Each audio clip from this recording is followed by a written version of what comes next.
ইনশাআল্লাহ সামনে আরো অনেক বড় বড় খেলা আছে, জিম্বাবুয়ের সাথে অস্ট্রেলিয়ার সাথে গিয়ে টেস্টও খেলা আছে। তো আমি আশা করি আপনারা সব সময় যেভাবে বাংলাদেশ টিমের পাশে ছিলেন ওইভাবে এখনো থাকবেন এবং দোয়া করবেন। আবার অত্র এলাকাবাসী এবং দেশবাসী সবাইকে ঈদুল আজহার আন্তরিক শুভেচ্ছা অভিনন্দন জানাচ্ছি। সবাই যার যার পরিবারের সাথে সুস্থভাবে এবং সাবধানতা অবলম্বন করে ঈদ করবেন এবং পাড়া প্রতিবেশী যারা গরিব অসহায় মানুষ আছে সবাইকে নিয়ে করবেন ঈদ, আনন্দ ভাগাভাগি করে নেবেন। আলহামদুলিল্লাহ। সামনে তো আপনাদের মনে হয় কোনো ট্যুর আছে নিশ্চয়ই, তো বাংলাদেশ টিমের জন্য নিশ্চয়ই শুভকামনা করবেন এবং না, তা তো আপনারা কি অবশ্যই। প্রত্যাশা করতেছেন? ইনশাল্লাহ আমাদের তো ঈদের পরে অস্ট্রেলিয়ার সাথে খেলা আছে ওয়ানডে আর T20।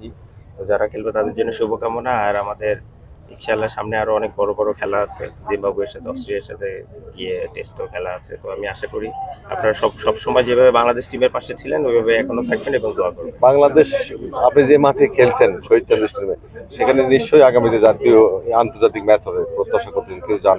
তা তো অবশ্যই। আমি মনে করি শহীদ চান্দু স্টেডিয়ামের উইকেট যদি বলেন বাংলাদেশে one of the best wicket. তো আমি মনে করি এরকম ভালো উইকেটে অবশ্যই খেলা হওয়া উচিত এবং আমি আশা করছি যে এখন সংস্কারের কাজ অলরেডি শুরু হয়ে গেছে। আমি মনে করছি ইনশাল্লাহ ইন্টারন্যাশনাল খেলা হওয়ার জন্য যেটা ন্যূনতম ফ্যাসিলিটিস দরকার সেটা যদি হয়ে যায় ইনশাল্লাহ তাহলে অবশ্যই আবার নেক্সট টাইম আবার ওই খেলা চালু হবে শহীদ চান্দু স্টেডিয়ামে। আলহামদুলিল্লাহ।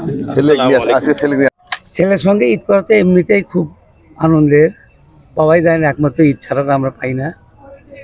নাতিটার জন্য একটু আফসোস হচ্ছে, ছেলেটা একটু গায়ে জ্বর আসছে দেখে মাঠে আসে নাই, তাহলে আমরা 3 প্রজন্ম একসঙ্গে গতবারের মতো নামাজটা পড়তে পারতাম। আর আগামীতে বাংলাদেশ টিমের জন্য শুভকামনা।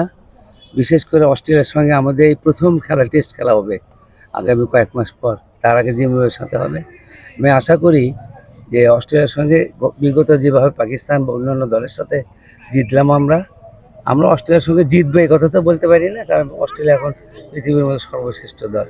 তবে আমরা ফাইট দিতে পারবো, বলা যায় না, টেস্ট খেলা তো রেজাল্টও হতে পারে।